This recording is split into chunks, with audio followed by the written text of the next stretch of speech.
So what do you need to know about dopamine? Dopamine governs your motivation, desire, craving, drive, and movement. It's a neuromodulator which modulates your mood and your energy.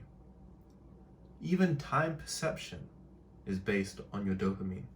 Just to get an image of how important dopamine is, people with Parkinson's are unable to create dopamine in certain parts of their brain, which inhibits their movement. Satisfaction from a dopaminergic event depends on the peak of dopamine that you get, but this is all relative to your dopamine baseline. Now, your dopamine baseline is governed by the things you do in your daily life, the dopaminergic activities that you partake in. So by indulging in more of these type of activities, you increase your baseline, so it's harder for you to feel satisfied by certain things you do in your life. Like when you finally want to sit down to work and you've been on your phone or you've done something very dopaminergic, very fun before you started your work, you'll find it a lot more difficult to sit down and do your work. It's not because you have ADHD. No, it's not because of that.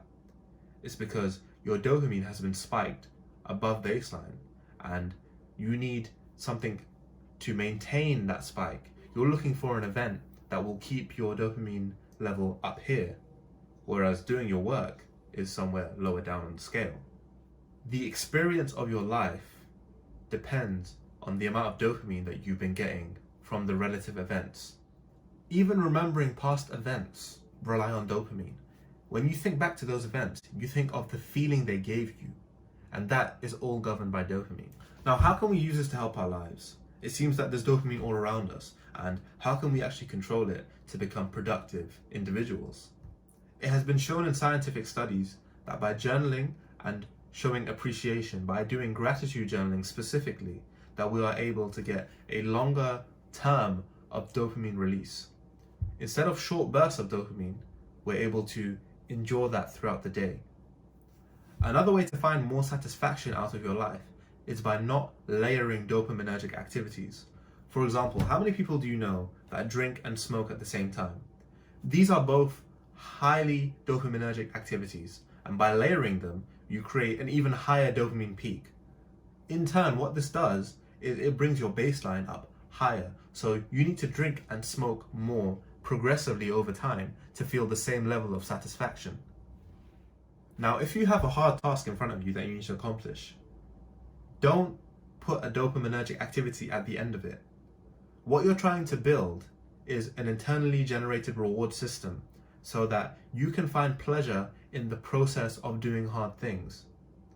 Now, to enjoy doing hard things, what you need is to reduce the amount of dopaminergic activity you have on your day-to-day life.